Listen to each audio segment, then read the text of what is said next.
नमस्कार विद्यार्थी मित्रांनो, ज्ञानदीप अकॅडमीच्या एमपीएससी आन्सर रायटिंग प्रोग्राम मध्ये तुमचं स्वागत आहे. आज आपण पर्यावरण या विषयाचा प्रश्न बघणार आहोत. यूपीएससी 2022 मध्ये आलेला हा प्रश्न आहे. पण पर्यावरण हा असा घटक आहे की त्याची चेन कायम सुरू राहत असते.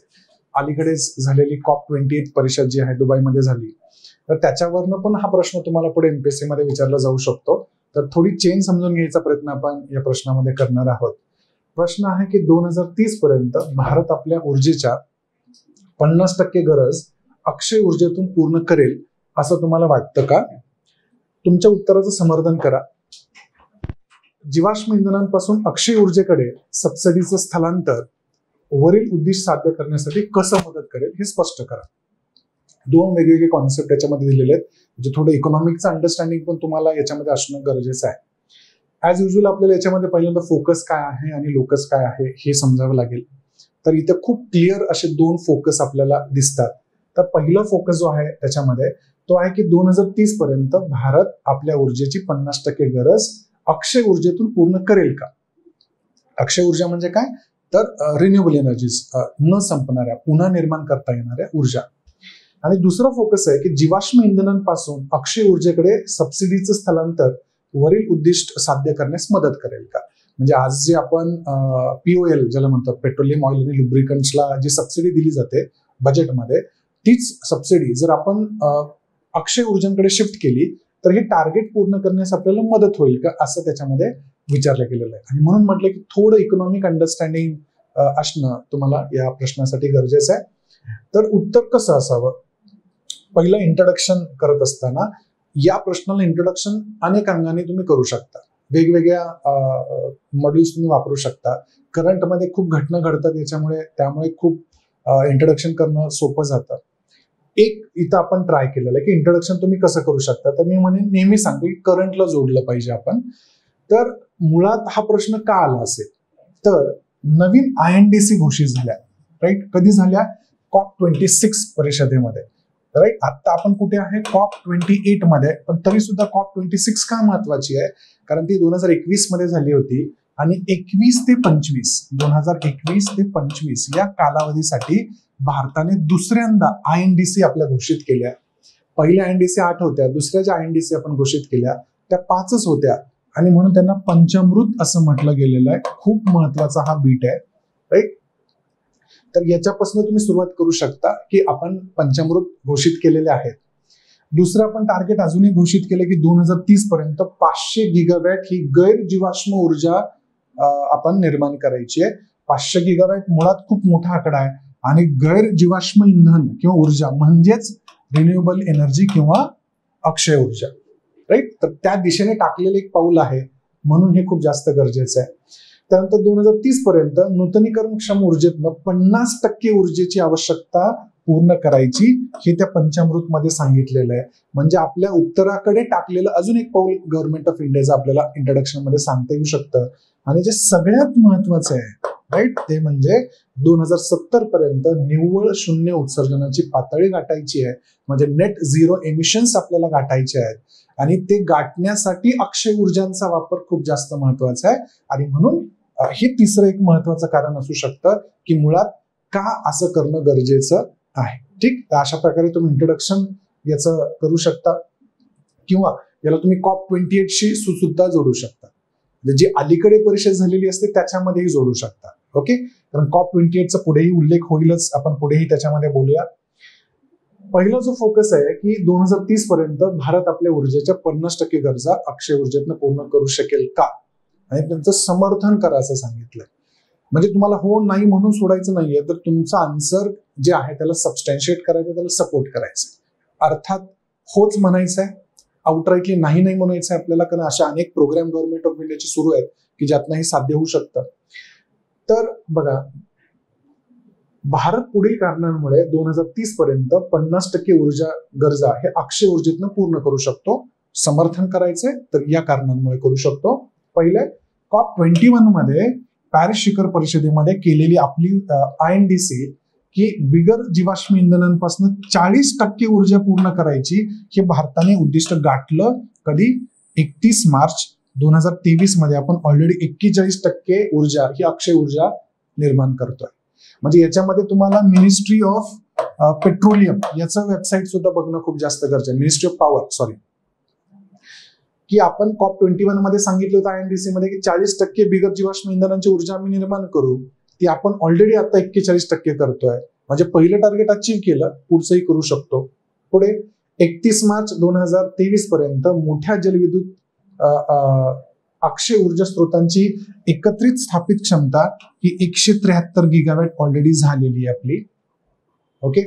त्यानंतर CEA म्हणजे सेंट्रल इलेक्ट्रिसिटी अथॉरिटी, भारताची एक संस्था आहे, ने अंदाज वर्तवला आहे की 2023 मध्ये स्थापित क्षमतेच्या 49% वरून 2030 मध्ये देशाची कोळशावरची अवलंबित डिपेंडन्सी 33% कमी होईल आणि सौर आणि पवन एकत्रितपणे 23% 51% होईल.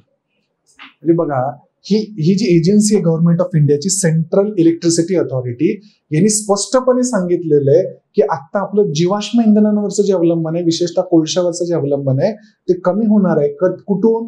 49% ते 33% कमी होईल आणि अक्षय ऊर्जांचं निर्मिती ही 23% 51% जाईल. म्हणजे ऍब्सोल्युटली गव्हर्नमेंट ऑफ इंडियाने क्लिअर करून टाकलेलं आहे की आपल्याला हे अचीव्ह करता येणार आहे. राईट. त्यामुळे ही एजन्सी आणि त्यांनी दिलेला हा अहवाल आपल्यासाठी खूप जास्त महत्वाचा आहे, सेंट्रल इलेक्ट्रिसिटी अथॉरिटी.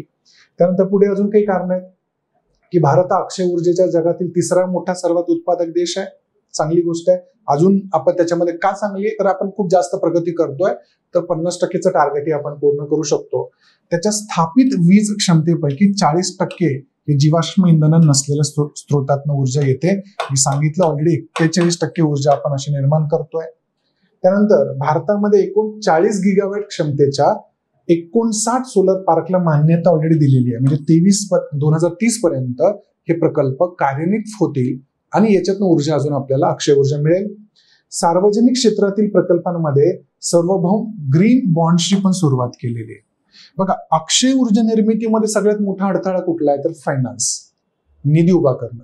तो निधी उभा करण्यासाठी भारत सरकारने याच्यामध्ये सॉव्हरेन ग्रीन बॉन्ड्सची पण सुरुवात केलेली आहे. म्हणजे निधीची समस्या संपून जाईल आणि 30 पर्यंत आपण नक्कीच हे साध्य करू शकू. ओके. तर तुम्ही बऱ्यापैकी याचं समर्थन केलं. पुढचा महत्वाचा फोकस आहे, हे करायच्या आधी काही अडचणी आहेत त्या पण आपण सांगितल्या पाहिजे. तर प्रश्नामध्ये विचारलं नाही आउटराईटली, पण तुम्ही सांगितलं पाहिजे की काही याच्यामध्ये आव्हानं सुद्धा आहेत. तर आव्हानं काय आहेत हे आपल्याला कळलं पाहिजे की नवीकरणीय क्षमतेच्या वाढील त्याच्यामध्ये नियामक, वित्त पुरवठा यांचा सामना आपल्याला करावा लागतोय. त्याच्यामध्ये भूसंपादन हा पण एक मुद्दा असू शकतो. म्हणजे रेग्युलेशन्स, रेग्युलेटरी क्लिअरन्सेस आहेत, निधी मी आत्ताच म्हटलं, आणि भूसंपादन हे प्रॉब्लेम्स आहेत. ओके. कारण सौर ऊर्जा निर्माण करायची असेल तर भूसंपादन लागतं मोठ्या क्षेत्रावरती. बदला असेल 16,000 एकर जमीन आहे, शक्तीस्थल असेल कर्नाटकामध्ये 14,000 एकर जमीन आहे, तर भूसंपादनाची समस्या निर्माण होऊ शकते. भारताला नूतनीकरण ऊर्जा निर्मितीसाठी मोठ्या प्रमाणावरती निधी वाढवणं आवश्यक आहे. 2030 पर्यंत पवन आणि सौर क्षमतेच्या स्थापनेचे उद्दिष्ट पूर्ण करण्यासाठी भारताला 223 अब्ज अमेरिकन डॉलर्सची गुंतवणुकीची आवश्यकता आहे, असं एक कंपनी ब्लूमबर्ग यांनी त्याच्या अहवालामध्ये सांगितलेलं आहे. म्हणजे निधीची समस्या आहे किंवा आव्हान आपल्या समोर असणार आहे. आणि सर्व भागधारकांचं समाधान करण्यासाठी वीज खरेदी कराराची फेर तपासणी करणं म्हणजे पॉवर परचेस अग्रीमेंट आहे. राईट. आपण आता खूप डिटेलमध्ये मला सांगता येणार नाही पॉवर परचेस अग्रीमेंट काय असतं, पण हा मुद्दा एक सध्या इथे लक्षात ठेवा. पुढचा आपला फोकस आहे की जर या जीवाश्म इंधनांपासून अक्षय ऊर्जेकडे आपण सबसिडीचं स्थानांतर केलं तर काय फायदा होऊ शकतो. तर त्यातलं पहिलंच काय आहे की जीवाश्म इंधनांवरील अनुदाने काढून टाकले आणि कार्बनवर उत्सर्जनावरती किंमत ठेवणं शक्य होईल. म्हणजे कार्बन प्राइसिंग करणं शक्य होईल. जर कार्बनचं उत्सर्जन केलं तर कॉस्ट तुमच्यावरती लागेल. ऊर्जा कार्यक्षमतेमध्ये गुंतवणूक वाढेल जर सबसिडी आपण शिफ्ट केली तर. वीज आणि स्वच्छ स्वयंपाकासाठी इंधनाकडे कल वाढेल ऑटोमॅटिकली, कारण भारताची एक उजाला LED नावाची स्कीम आहे, त्याच्यामध्ये बल्ब मोहीम आपण केलं तर त्याच्यामध्ये जवळजवळ आपण 37 कोटी LED बल्ब्स वाटलेले आहेत. ओके. त्याच्यामुळे 40 दशलक्ष टन उत्सर्जन कमी करता आलं आपल्याला. त्यानंतर कोळसा वापर टप्प्याटप्प्याने कमी करण्यासाठी सुद्धा परिस्थिती निर्माण करू शकतो जर सबसिडी आपण काढून घेऊन इकडे शिफ्ट केल्या. आणि तेच सांगितलं COP28 दुबईमध्ये. पहिल्यांदा असं बोललं गेलं की जीवाश्म इंधन टप्प्याटप्प्याने आपण कमी केले पाहिजे. इतकी महत्वाची अपडेट आहे की आपल्या सगळ्यांना माहिती असली पाहिजे आणि ही तुमच्या उत्तरांमध्ये असली पाहिजे. मग आता कन्क्ल्युजन याचं कसं असू शकतं, अर्थात ते काहीतरी फ्युचरिस्टिक असलं पाहिजे आणि या बाबतीमध्ये की आपण हे करू शकतो आणि ते करण्यासाठी काय काय आपण सरकारने पावलं उचलली पाहिजे हे आपल्याला याच्यामध्ये सांगावं लागेल. तर बघा, मी मुद्दाम इथं पूर्ण कन्क्ल्युजन दिलंय की जीवाश्म इंधनांपासून अक्षयतेकडे जर सबसिडी बदलाने ई वाहनांसाठी सबसिडी मिळवण्यास मदत होईल की अजून इलेक्ट्रिक वाहनं जास्त वाढतील. जीवाश्म इंधनांवरील कर वाढवून वरील उद्दिष्ट साध्य करता येऊ शकतं. त्यानंतर जीवाश्म इंधनांपासून दूर आणि अक्षय ऊर्जेकडे अनुदान पुनर्निर्देशित केलं तर सरकार अक्षय ऊर्जा तंत्रज्ञानाच्या विकासासाठी अधिक अनुकूल वातावरण निर्माण करेल, ज्याने आपलं उद्दिष्ट सुद्धा साध्य व्हायला मदत होईल. आणि व्यवसाय आणि व्यक्तींना नवीकरणीय ऊर्जा उपायांमध्ये गुंतवणूक करण्यास आणि स्वीकारण्यास सुद्धा प्रोत्साहित करू शकतं. सरकारने जर सबसिडी जीवाश्म इंधनांकडून अक्षय ऊर्जेकडे शिफ्ट केली तर ऑटोमॅटिकली त्याच्यामध्ये इन्व्हेस्टमेंट्स वाढताना आपल्याला दिसतील. ओके, हेच कन्क्ल्युजन तुम्ही ग्लोबल वॉर्मिंग क्लायमेट चेंजशी सुद्धा जोडू शकता, नेट न्यूट्रॅलिटीशी कार्बन न्यूट्रॅलिटीशी जोडू शकता.